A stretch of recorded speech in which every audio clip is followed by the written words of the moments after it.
Oi pessoal, eu sou o Emanuel e esse é o Sebo Velho, canal onde eu compartilho as minhas experiências literárias com vocês. Como está no título desse vídeo especial, vou comentar um pouco sobre a minha experiência com a leitura de livros grandes, os calhamaços, e no final dele mostrar um recebido e tanto que chegou aqui na minha biblioteca.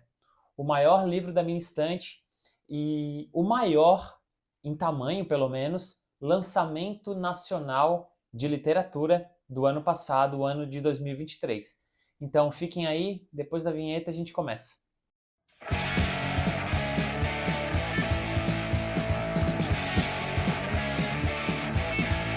Vamos lá, sobre ler livros grandes, os tijolões, os calhamaços. Não quero entrar no mérito de quantas páginas um livro precisa ter para alguém chamar ele de um calhamaço, né, de um livro grande. Alguns dizem aí 500 páginas, outros dizem que passou das 400 já é um calhamaço, outros dizem que tem que chegar nas 600 páginas, enfim. Um calhamaço, você o reconhece assim que bate o olho nele. Quis fazer esse vídeo para pensar um pouco o que acontece comigo em relação a esses livros, em relação a esses livros grandes, o que tem neles que me faz tanto buscá-los nas estantes para iniciar a leitura. Quem acompanha aqui o Sebo Velho já há algum tempo, ou pelo menos os vídeos mais recentes, ou os meus posts no Instagram mais recentes, sabe que eu terminei recentemente um grande calhamaço, talvez o calhamaço supremo para algumas pessoas. Eu estou falando do Arco-Íris da Gravidade, de Thomas Pynchon, um livro que nessa edição aqui tem 700 e poucas páginas, e ele não é só difícil pelo tamanho, bem pelo contrário, ele é complicado, difícil em todos os sentidos dele. Há algum tempo, há alguns anos, eu venho lendo de 1 a 2 calhamaços que me chamam a atenção no decorrer do ano. Geralmente eu escolho eles ali no início do ano e vou lendo de maneira fragmentada no decorrer dele para lá no final do ano ter acabado. O escolhido desse ano foi o Arco-Íris da Gravidade. E eu sabia que seria um grande desafio, foi mesmo um mega desafio.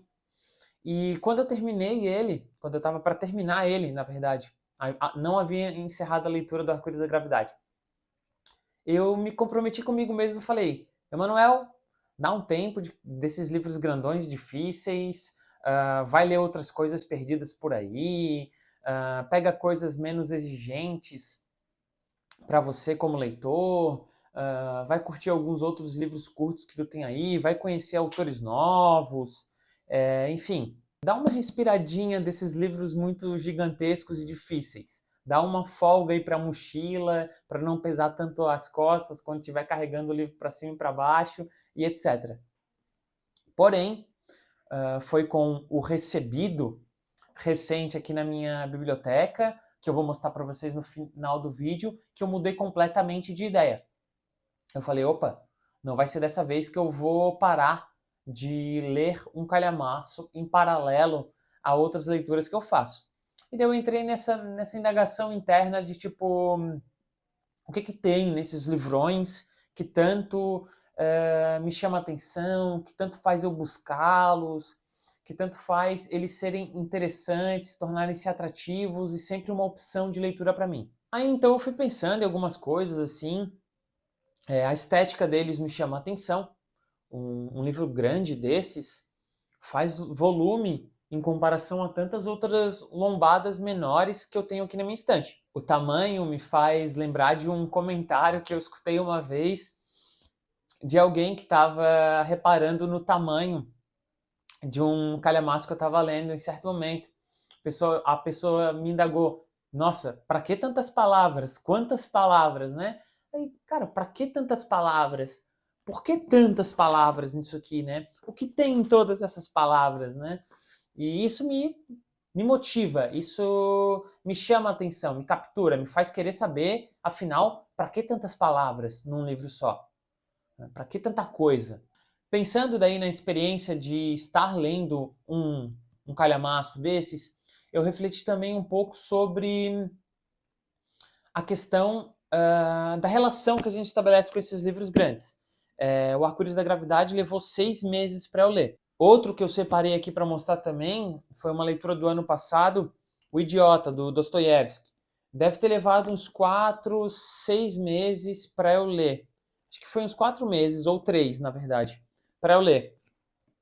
Esses livros aqui, diferente de muitos que eu tenho aqui na minha estante, leituras curtas de 1 semana, 2, eles acabam povoando um período mais longo da minha vida. Eles acabam me fazendo companhia por um período muito mais significativo de tempo na minha vida. Enquanto eu leio o Laços, do Domenico Starnone, em 1 semana, o Dostoiévski, o Arco-Íris da Gravidade, do Pynchon, vão me acompanhar por um semestre inteiro, vão marcar acontecimentos da minha vida, vão estar comigo, esses autores e essas narrativas ficcionais que eles estão nos apresentando aqui, vão ficar comigo durante um período bem mais significativo da minha vida, e esse tipo de relação com a obra é menos instantânea, menos acelerada, menos veloz, mais vagarosa. Essa espécie de atitude do autor de ir nos cozinhando nesses calhamaços, assim, e ir tratando o seu leitor exigindo uma paciência do seu leitor, e desperta no final disso tudo muito prazer. Eu acho muito prazeroso essa espécie de frequência que eu consigo entrar quando estou lendo um desses calhamaços. Aí eu gostei muito dessa imagem do autor me cozinhando enquanto eu estou lendo o seu grande calhamaço. Vou pegar como exemplo o Arco-Íris da Gravidade, que é um livro muito difícil. Eu pretendo falar um pouco mais sobre ele aqui no canal, para além do que eu já falei lá no Instagram do Sebo Velho. Mas o Pynchon, nesse calhamaço, ele consegue brincar com a gente, ele consegue me entediar, ele consegue me deixar com euforia e consegue, em momentos, nessa brincadeira de me jogar para um lado, para o outro, me deixar com tédio, exigir paciência minha, ele consegue, em alguns momentos, me pegar com guarda baixa nessa frequência que eu tenho que entrar quando estou lendo um calhamaço. Eu me percebo, quando estou lendo um calhamaço, muito mais suscetível ao golpe do autor, em comparação a um romance curto. Vou tirar um exemplo aqui do Thomas Pynchon, aonde depois de capítulos e capítulos muito malucos, com aquele humor escrachado dele, em algumas linhas, no final de um desfecho entre 2 personagens muito malucos, ele consegue me emocionar e me tocar profundamente. Quando, num trecho, ele dá conta de fechar uma relação entre 2 irmãos, fazendo uma passagem que remete à relação dos dois, que remete à Bíblia, e que vem de uma maneira muito bonita, e que destoa totalmente do estilo de prosa e do estilo de narração que estávamos tendo até então no romance. Tudo isso consegue me despertar muita emoção, e essa emoção vem muito mais intensa quando, eu já disse, sou pego de guarda baixa lendo um desses livros grandes, quando eu estou ali páginas e páginas e páginas, e do nada tem uma passagem que te pega e ela faz valer todas aquelas outras páginas que foram um pouco mais difíceis, suadas de se vencer nessas escaladas. Esses calhamaços, eles também ficam mais tempo na mochila. Então, em lugares aonde eu vou, e, por exemplo, no trabalho, em alguns outros espaços assim de troca social que eu frequento, e com pessoas que não são leitores propriamente dito, não tem esse hábito, como vocês que seguem aqui o canal, como eu, essas pessoas me veem sempre com um livro na mochila, com um livro na mão. E quando eu tô com um livrão desse, é muito mais frequente que as pessoas me vejam com ele, que isso chame atenção. Então, esse maior tempo com o livro também me coloca para falar mais sobre esses livros com pessoas não leitoras, porque acaba chamando a atenção deles. Então, nesses 6 meses que eu estava lendo o Arco-Íris da Gravidade, eu devo ter já meio que falado um pouco sobre ele para 3, 4 colegas no trabalho, sabe? Então, me coloca em contato também com trocas com pessoas não leitoras, assim, com muito mais frequência, um tipo de livro desse, assim, me fazendo talvez passar uma breve sinopse do que se trata, enfim, explicar um pouco sobre o que é, e isso também é uma experiência bem legal, assim, uma experiência que foge um pouco do comum, e me coloca também para falar sobre literatura e trocar um pouco com pessoas que não fazem muito parte desse mundo, assim. Um outro calhamaço que eu li, e talvez bastante pessoa que tá vendo esse vídeo aqui por interesse em calhamaços já deve ter lido ou já deve ter ouvido falar, é o 2666, do Roberto Bolanho, escritor chileno, aí, famosíssimo, um dos meus escritores favoritos. E nesse livro aqui, é um livro também que chama a atenção pelo título, pela lombada, pelo tamanho. É um calhamaço fora do comum, pois é um calhamaço póstumo, é um livro que o Bolanho não tinha vontade de publicar dessa forma aqui, né? Ele é uma junção de 5 outros livros mais curtos, que depois a família e editores decidiram publicar num livro só, por interesses comerciais, mas isso talvez seja um outro papo. Mas tá aí, é um livro que tem toda uma mística, que para além de ser de um autor que na época que eu peguei para ler, eu estava gostando muito, estava muito interessado, é um livro que dá conta de falar de um tanto de coisas, e assim como muitos desses outros calhamaços que eu separei aqui. E foi lendo o 2666 que eu encontrei um trecho que fala muito sobre o livro grande e o livro menor. Tem uma parte do 2666 que se chama a parte de Amalfitano. E o Amalfitano é um personagem, um professor universitário, meio intelectual, com umas questões filosóficas rondando ele. E ele vai, em certo dia, numa farmácia e conversando com o farmacêuta, ele pergunta que tipos de livro que o farmacêuta gosta de ler. E esse farmacêuta diz que gosta de ler livros tipo Bartleby, do Melville, tipo Um Conto de Natal, do Dickens, tipo A Metamorfose, do Kafka. E imediatamente conversa com o Amalfitano falando que prefere esses livros curtos às grandes e longas obras desses mesmos autores. Então o cara prefere o Bartleby ao invés do Moby Dick. Prefere a Metamorfose, do Kafka ao invés do Processo. Prefere A Morte de Ivan Ilitch, do Tolstói, ao invés de Guerra e Paz, por exemplo. Prefere, vamos lá, para pegar o Dostoiévski aqui, prefere o Memórias do Subsolo, seria isso? Ao invés do Irmãos Karamazov. E o Amalfitano reflete sobre essas preferências do farmacêutico. Ele reflete pensando assim que ele aprecia muito o farmacêutico, né? Ele aprecia muito a formação do farmacêutico, esse cara que pega os remédios para ele e tal. Aí o Amalfitano, esse protagonista, pensa assim, né? Nossa, nem o farmacêutico lê mais os grandes e longos romances dos autores que ele gosta. O farmacêutico prefere ver o autor em exercícios precisos de esgrima, ao invés de ver o autor em longos combates sangrentos, violentos, sanguinários, com grandes espadas, sem escudos, sem armadura, com lâminas cegas, com machados, num combate quase medieval. Lendo o 2666, eu peguei essa cena para visualizar o que é um calhamaço, o que é um desses grandes e longos romances dos autores.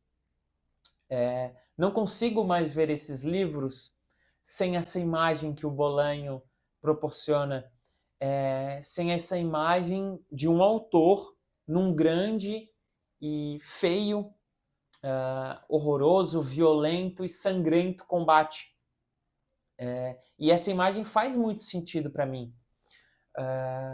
Ler o Noites Brancas do Dostoiévski é observar um autor em um combate preciso de esgrima. Tudo muito encaixado, tudo ali conversa com a trama, nada escapa, nada é impreciso, nada é tedioso. Agora, quando você vai ler O Idiota, do Dostoiévski, a gente percebe esse autor, ao meu ver, eu concordo muito com o Amalfitano e com o Bolanho, num combate sangrento, num embate violento, imperfeito, né, com lâminas cegas, com armaduras rachadas, né, trocando de armas. É um combate muito mais brusco. Eu pude ler algumas resenhas na internet, comentários de leitores do Idiota, que chegam a falar que existem partes desse livro aqui que poderiam ser cortadas, assim, partes que é quase um ensaio do Dostoiévski, que praticamente perde-se ali, o narrador se perde e foge muito da trama, né? Fico pensando o que eles iriam dizer se lessem o Arco-Íris da Gravidade do Pynchon. Ao meu ver, essas imperfeições desses grandes romances, né? Esses pontos que escapam, esses pontos tediosos, esses pontos que parecem não fazer lá tanto sentido para o que seria uma trama principal, eles têm total fundamento, total espaço dentro desses livros aqui. E essas imperfeições me chamam a atenção também.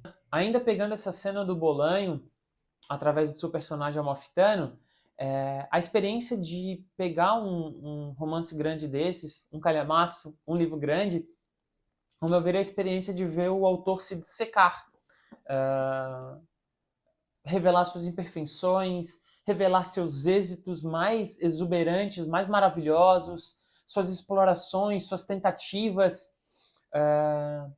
Posso ver que quando eu leio o Dostoiévski, aqui o Idiota, e até o Crime e Castigo, tem tanta coisa que o Dostoiévski pensava naquela época, que ele consegue colocar nesse romance aqui, que pode fugir um pouco da trama principal do Príncipe Mishkin, mas que é tão interessante, é tão enriquecedor. Um outro livro que eu não peguei aqui mostra muito bem isso. Aqui o Submundo, do Don DeLillo, um romance gigantesco, escrito por esse autor americano que ainda está vivo, um dos meus favoritos também. Essa edição aqui é uma edição que está esgotada já da Companhia das Letras, é a primeira, mas esse livro foi recentemente republicado aqui no Brasil, reeditado, né, pela Companhia das Letras, numa capa nova. Eu recomendo muito para quem conhece o Don DeLillo, para quem gosta de romances grandes, desses romanções gigantes, tipo Pynchon, tipo David Foster Wallace. Esse do Don DeLillo é surpreendente.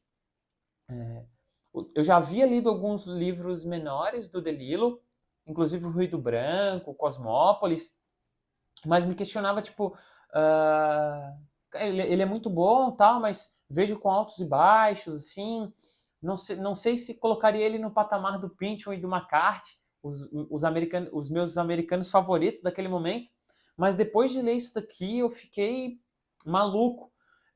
Talvez um dos meus calhamaços favoritos, assim, tem muita coisa boa aqui, e quando eu falo em dissecar, tem tantas narrativas no submundo, tem tantas passagens que depois, lendo os contos do Don DeLillo, eu pude perceber que fragmentos daqueles contos já estão aqui nesse livro.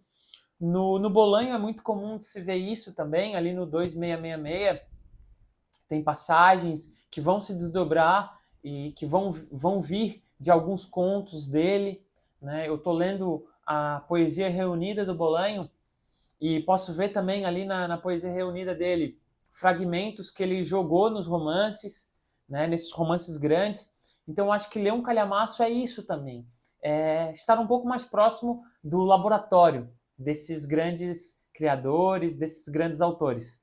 Então, ler esses calhamaços, para mim é isso, pessoal. É uma grande experiência, poder entrar em contato com a efervescência do laboratório desses escritores e se perder no meio de um livro grande por meses, e tudo isso me é muito gratificante. Indo para pieguices e romantizações da coisa, eu estava até pensando assim sobre o efeito de uma grande passagem, o efeito de uma frase que me toca, de uma ação nesses calhamaços que me toca. Fiquei pensando assim, por que o efeito disso dentro de um livro grande, de uma narrativa tão extensa, me pega tanto? Se eu lesse isso num livro menor, talvez não me pegasse tanto. Fiquei pensando um pouco sobre isso, assim. E daí fiquei refletindo em algumas imagens, assim. Fiquei refletindo na imagem de ficar olhando para um jardim, assim, para umas flores e tal.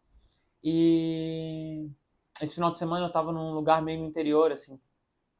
Tava olhando lá umas flores e tava na rede, tava olhando umas flores e estavam lá, as flores paradas. Eu olhando para elas, elas olhando para mim. E foi num determinado momento veio um beija-flor e ficou ali nas flores ali e tal, beijando elas, né? Que é isso que os beija-flores fazem, beijam flores. E ficou beijando ela tal, daqui a pouco veio o outro, beijou também, ficaram ali, e saíram voando. Eu fiquei pensando, nossa, cara, foi necessário ficar olhando um pouco aquilo dali, foi necessário ficar contemplando um pouco aquele espaço para que algo viesse, acontecesse e fosse embora. E aquela experiência fosse legal, aquela experiência fosse enriquecedora para mim. Acho que é um pouco isso também quando eu estou lendo esses calhamaços. É necessário que eu leia, que eu me perca, que eu me entendi, que eu faça algum esforço para aparecer um acontecimento e aquilo dali fazer todo sentido, fazer valer a pena.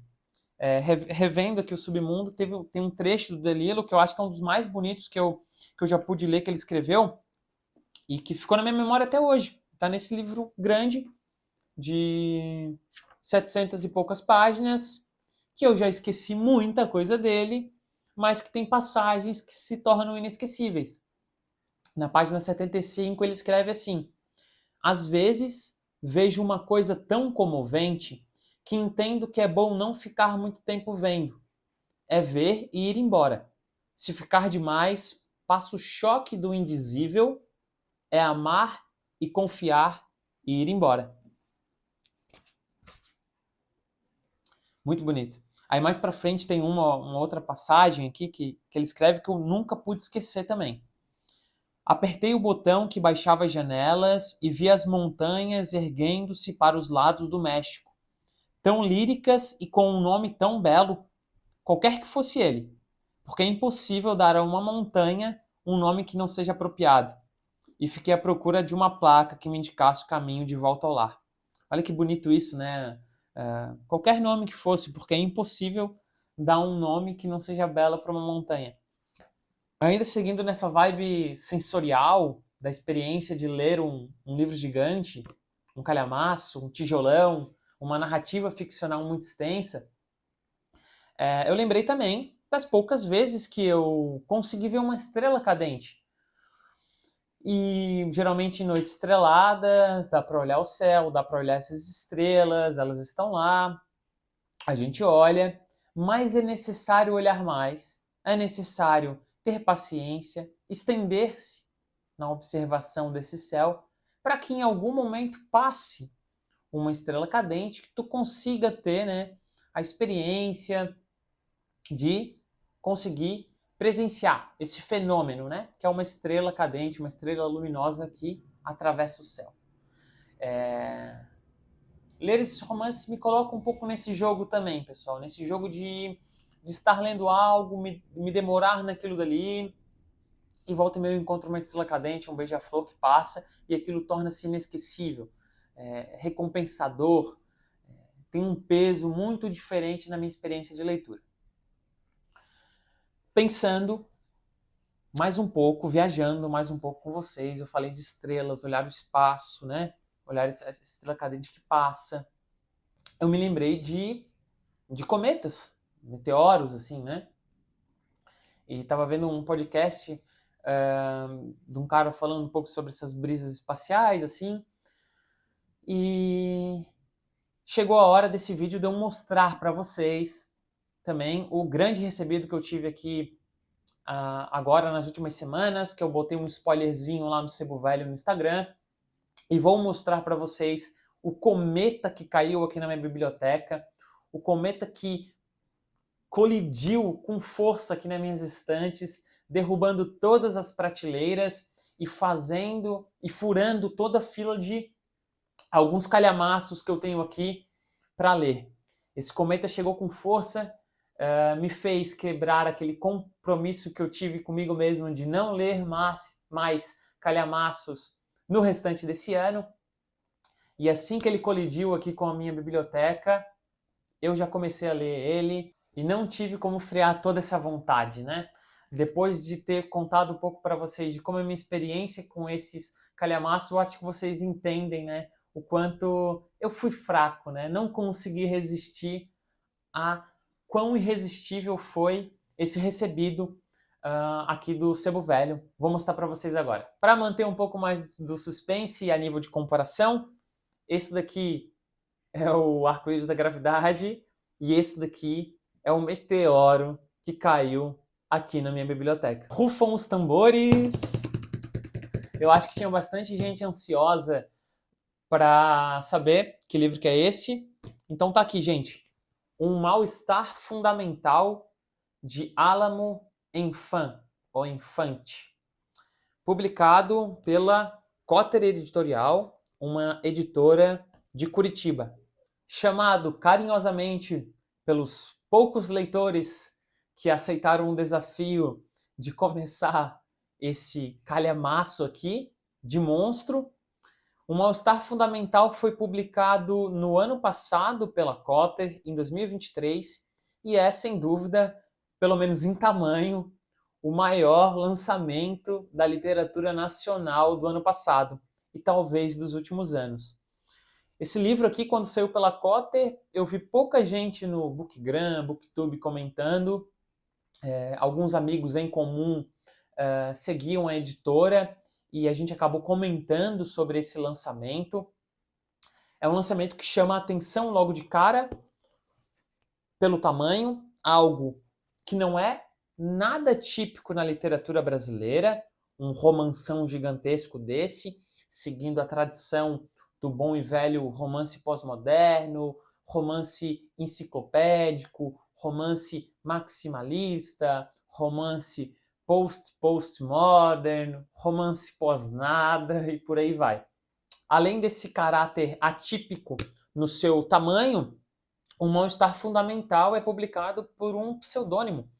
Álamo Enfant é o pseudônimo de Rafael, nascido em 95, escritor brasileiro que estreia também de forma atípica, logo com uma chaproca dessa daqui, de 1445 ou 44 páginas. Como eu disse, o Mal-Estar Fundamental é chamado de monstro carinhosamente pelos seus leitores atuais, que já começaram a jornada de investigar o que tem aqui dentro. Mas eu gostaria de traçar um outro paralelo. Eu falei de cometa, eu falei de meteoro, eu falei de estrelas, e eu estava lendo o Arco-Íris da Gravidade. E eu parei para pensar, né, nesse conceito de gravidade, na explicação de gravidade, né? E que a gravidade é essa força de atração. Se alguém manja de física e vê que eu estou falando uma M, por favor, me corrija. Mas a gravidade é essa força de atração de um grande volume de massa, certo? E fiquei pensando aqui, viajando, se não é a força gravitacional desses calhamaços por ocuparem um volume de massa bem considerável aqui na estante, que me faz puxá-los com muita mais facilidade, né, do que eu puxo esses outros romances curtos. Será que não é a força gravitacional desses calhamaços que me amarra neles e que me faz, infelizmente, não deixar de estar sempre vinculado a um deles? Bom, se romances gigantes, se calhamaços, se livros grandes exercem uma força gravitacional sobre mim, com certeza a força gravitacional de um mal-estar fundamental está exercendo bastante força e, como vocês podem ver, o tamanho de massa que ele é, não teve como eu escapar desse poder de atração. Mas vamos lá, vamos organizar um pouco esse papo aqui agora, chega de brisas, vou falar para vocês um pouco do que se trata um mal-estar fundamental. Publicado pelo pseudônimo de Alamo Enfant, esse livro aqui ele foi escrito pelo autor em um forte momento de sofrimento psicológico. É um projeto de uma vida, digamos assim, é o livro de estreia desse autor e é um livro que ele escreveu durante muito tempo. A ideia dele era, nessas 1.400 e poucas páginas, escrever a construção, o nascimento de um mundo, de uma nação. E então é isso que nós vamos ter aqui em Um Mal-Estar Fundamental. Seguindo a tradição de romances maximalistas, vamos ter uma série de personagens dos mais estranhos possíveis, linhas de trama que se conversam, que se dissipam para os mais variados caminhos, para nos guiar pela gênese desse povo, da sua origem até mais adiante no romance. Vamos ter um narrador aqui com um humor ácido, com uma visão crítica, um narrador nada confiável, um narrador bem pitoresco, tanto quanto seus personagens, que vão estar interagindo entre si. Dentro das temáticas do Um Mal-Estar Fundamental, vamos ter todas as temáticas possíveis que encontramos na nossa sociedade atual. Uma série de temas polêmicos, todos tratados dessa forma bem assim maximalista, bem pós-moderna, com muito humor escatológico, com uma visão crítica, como eu já disse. Então temas como a sexualidade, pornografia, violência, desigualdades sociais, questões étnicas, questões de religião, de política, de machismo, de sexismo, enfim, todas as temáticas possíveis. Me parece que nessas 1.440 e poucas páginas nada escapa da pena arguta de Alamo Enfant e também do seu olhar, né? Me parece que esse livro aqui, por tudo que eu já pude ler nele, assim, ler sobre ele e até ler um pouco das primeiras páginas dele, pois já comecei a leitura, me parece que esse livro, como diria o Abu Janra, é um periscópio aberto para o oceano do social. Embora ele conte a gênese de um povo fictício, ficcional ali, etc e tal, com nomes diferentes e tudo mais, me parece que ele é um olho aberto para tudo que acontece no nosso mundo atualmente. Doenças, conflitos, transtornos psicológicos, conflitos interpessoais, questões de trabalho. Me parece que tem um pouco de tudo aqui no Um Mal-Estar Fundamental. Vocês podem ler com muito mais calma, com muita mais clareza, talvez, e detalhes, informações sobre essa obra no site da Cotter. Lá também tem as primeiras páginas do Um Mal-Estar Fundamental para vocês conferirem. O título é muito interessante, Um Mal-Estar Fundamental. Que tipo de mal-estar é fundamental? Me faz pensar naquela ideia do escritor, aquela ideia clássica do escritor precisar de um certo grau de sofrimento, de um escritor precisar de um certo mal-estar fundamental para se produzir uma obra de arte, para produzir o seu livro. Me faz pensar nisso também, mas me faz viajar um pouco também para um outro calhamaço que eu mostrei aqui para vocês, o 2666. O 2666 é um livro que tem uma parte ali chamada Parte dos Crimes, onde o Bolanho interrompe a sua narrativa em estilo literário e descreve quase como se fosse numa página de perícia criminal.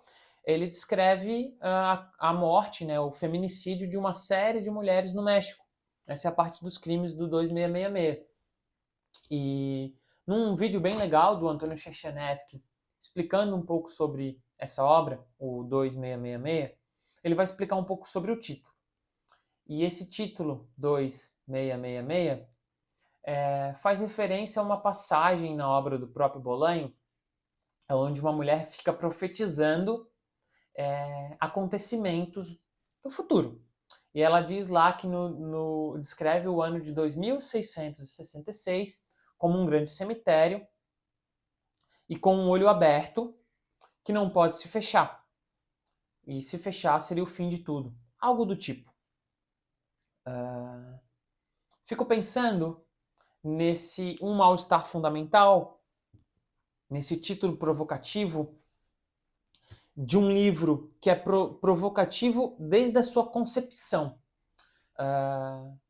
Um escritor nacional que, fugindo de qualquer coisa típica, não inicia sua carreira com romance pequeno, não inicia sua carreira com livro de contos. Quem é esse sujeito que entra já para o mercado editorial com uma chaproca desse tamanho, com essa coisa?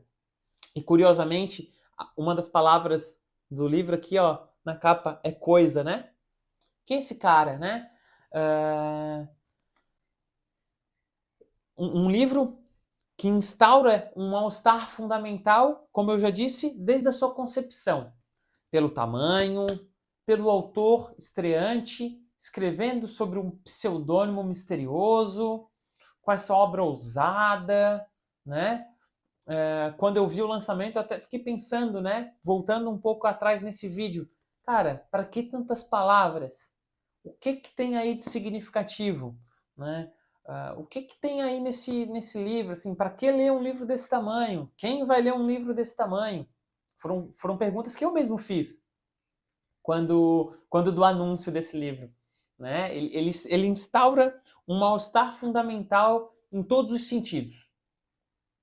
E daí me faz pensar nessa reflexão que eu trouxe do Bolanho, do 2666, como esse ano vindouro, onde tudo é um cemitério e um olho que não pode se fechar. E eu acho que esse mal-estar fundamental não está só naquela visão do autor que precisa de um certo grau de sofrimento para enfim, produzir a sua obra. Mas é um mal-estar fundamental que talvez esteja, tá? Vamos lá, só fazendo uma reflexão para conversar com vocês, instaurado em todos nós na nossa contemporaneidade, no nosso mundo. Um mal-estar fundamental que é inescapável de todos nós. Pois todos nós estamos com olhos abertos para tudo que acontece em maior ou menor grau, em maior ou menor intensidade, seja pelas redes sociais, seja pelo bombardeio de informações que a gente tem na TV, né? Seja pelos livros que a gente lê. E o mal-estar fundamental do Alan Moufin me parece ser esse periscópio aberto ao social, esse olho aberto aos acontecimentos atuais. Me parece ser, então, essa grande lente de captação, essa antena de captação de uma série de fenômenos, de uma série de microacontecimentos, macroacontecimentos, afetações, problemáticas que estão espalhadas no nosso mundo, tá? Pelas temáticas que ele se propõe a abordar, me parece ser isso, sim. Estou ansiosíssimo para iniciar para avançar com a minha leitura e com certeza quem continuar acompanhando o Sebo Velho vai ter mais atualizações, porque conforme eu for avançando nessa obra, eu pretendo trazer alguns vídeos, talvez como fiz com o Arco-Íris da Gravidade. É isso, gente. Além desse mal-estar que eu já falei para vocês, o livro é violento como um todo, né? Ele tem essa grossura, esse tamanho absurdo, e ele é violento com o leitor já desde quando você abre ele. Ele segue uma tendência, tipo do Thomas Bernhard, de ser um parágrafo único. Então esse livro aqui, ele inicia a sua narrativa E após cada palavra, eu não sei se vai dar para mostrar no vídeo, mas após cada palavra é seguido de uma vírgula. Ele tem esse trabalho estético, experimental, num livro gigante. Isso me chamou muita atenção também. Uma obra de literatura brasileira experimental e gigante desse jeito aqui. Então ele é um parágrafo único, de 1.400 e poucas páginas. Após cada palavra tem uma vírgula e o último ponto final é o ponto final do livro inteiro. Então é isso, pessoal. Esse foi o Cometa que chegou aqui em casa, um mal-estar fundamental de Álamo Infante, lançado pela editora Cotter.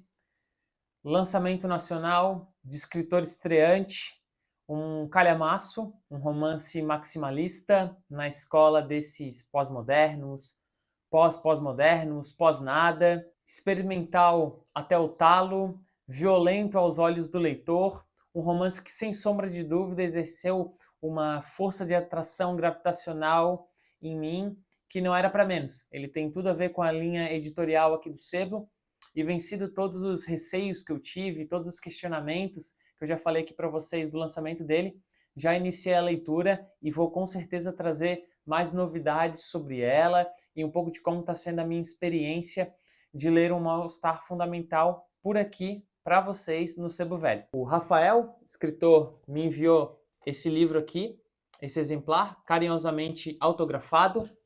Quero agradecer muito ao Doc Ulisses, um dos seguidores do Sebo Velho desde os primórdios da minha página. Foi o Ulisses, uma das primeiras pessoas, eu acho, que passou das 100 páginas desse livro e vem elogiando bastante essa obra para mim. Foi ele que fez eu entrar em contato com o Rafael, né? Fez essa ponte de contato entre a gente. E muito generosamente o Rafael se interessou pelo canal, gostou um pouco dos projetos literários que eu toco por aqui e me deu de presente esse livro, me enviou autografado e também deixou o e-mail dele aqui comigo para convidar vocês que acompanham aqui o Sebo Velho e que também se sentiram atraídos pela força gravitacional da sua coisa, do seu meteoro, do seu monstro e querem adquirir um exemplar. Vou deixar o e-mail do Rafael aqui nesse vídeo e também na descrição para que vocês possam fazer contato com ele e pegar alguns exemplares, ele tem poucos lá, mas alguns exemplares que ele tem e pode mandar autografado para você se você se interessar. Tá certo, gente? No mais, o livro também está à venda pela Cotter. Agradecimento ao meu amigo Ulisses Feito, agradecimento a Rafael por generosamente apostar aqui no projeto do Sebo Velho e mandar o seu livraço aqui pra gente. Eu agradeço a você que ficou aqui até o final nesse vídeo também, que escutou um pouco das minhas brisas. Deixe nos comentários o que achou. Vamos continuar conversando sobre calhamaço, sobre a experiência de ler esses livros grandes e me conta o que vocês acharam de O Mal-Estar Fundamental de Álamo Infante, o maior lançamento literário brasileiro do ano passado. Um abraço para todo mundo e até o próximo vídeo.